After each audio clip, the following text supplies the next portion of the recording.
Hello guys, today we're going to talk about the movie Jerry Maguire.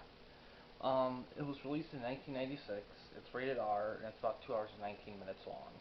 It has 7.3 out of 10 on IMDb with about 229,000-ish user votes. It has 77% on Metacritic with 28 critics.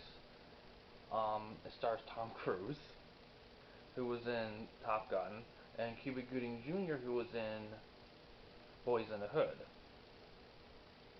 And it's directed by Cameron Crowe, who also did Almost Famous. On Rotten Tomatoes, the movie has 83% by critics with 82 critics, and 79% by audiences with about 442,000-ish user audiences. On the Just Watch app, it's available to stream on Netflix, Showtime, and then Showtime and CBS through Amazon Prime. It's available to rent and buy on Amazon, Fandango, YouTube, Vudu, Google Play, iTunes, AMC On Demand, AMC Theaters On Demand, and DirecTV and Microsoft Store. And the movie was released on DVD in 1997. So, my thoughts. I actually love this movie a lot more than I thought I was going to. I mean, I knew I was going to like it because it's a good movie. It's an award winner. Um, Not to say I like every single movie that's considered good. There's some that I disagree with, but we all fall into the minority sometimes. But this movie I liked a lot. A lot of it was a lot of lines that I didn't realize originated in this movie really, or were made famous in this movie. It's kind of strange. I always love discovering these lines that are thought of as cliches or, just things people say over and over again. I like discovering where they came from. When did they start?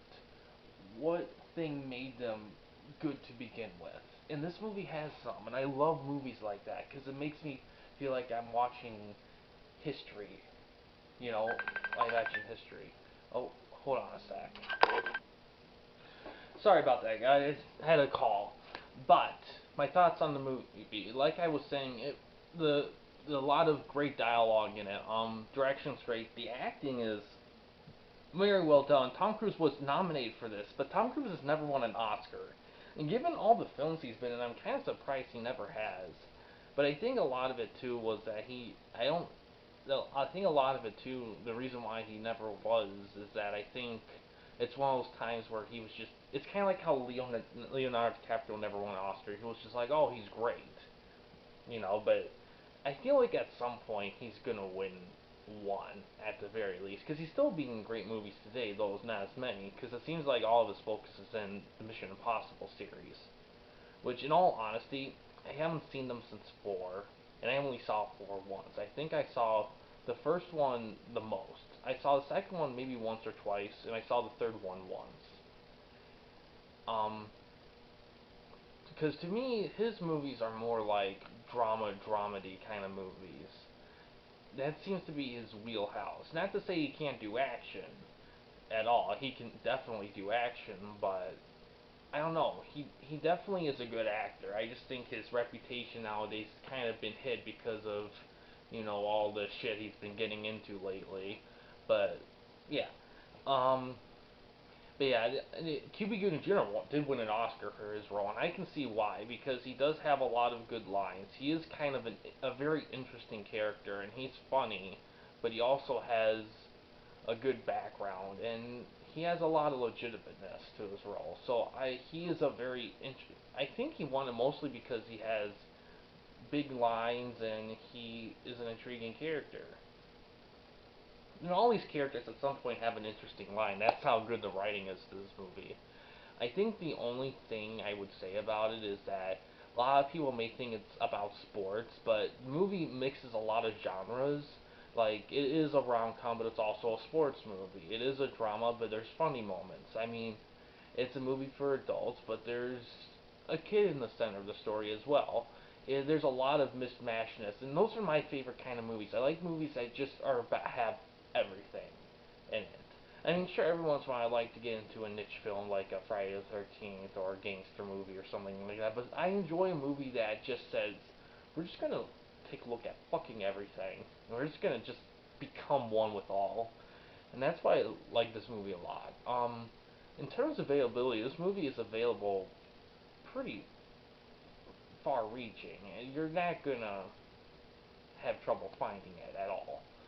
Um, but yeah, I do recommend this movie quite a bit. I think it's very solid. I think it the attention it gets it deserves. I don't think people talk about it much now because well, 90s was late 90s was kind of a late 90s early 2000s was a very dead period for movies. So a lot of movies good movies surrounding that era kind of got lost in transition. And plus, Tom Cruise was in a lot of great movies, and some of those great movies overshadowed the older ones. And Cameron Crowe, the guy who made this movie, he made made almost finished, like I said, and that was great. But he never quite. I don't think he's ever made anything as good since those two movies. He did Elizabethtown, but I never saw it. But I read the synopsis of it, and it sounds like pretty much Jerry Maguire. Different ingredients and all, but the same feel for it. I just read that and I'm like, man, this feels like a Jerry Maguire script. It feels like it. Um, so that could be it too. I mean, it's kind of hard to remember your good work if all your good work was way back in the day. I mean, but but yeah, I think it's definitely something to keep an eye on. I definitely recommend it. I definitely say check it out for any kind of fan. It's great for a great movie for couples, I think, because sports are a thing, which is a guy thing, and it is a rom com. It does have romance in it, which is good for girls, and what girls look for usually. Of course, it could always be the reverse too. I mean, whatever floats people's boats, but it's either way, it's a movie that anyone can get into really, if people like Tom Cruise. Nowadays, people are kind of half and half. I know some people that don't care for Tom Cruise, and a lot of that is just because of the shit he's gotten into. Again, now a lot of shit they got into. I'm not gonna pretend to know specifically, really. I just know that he's definitely have gotten a little bit eccentric over years, but most movie stars do anyway. It's part of living that life. But yeah, guys, it's a great movie. Check it out, and yeah, thanks for watching. Please subscribe and like the videos, and have a good day.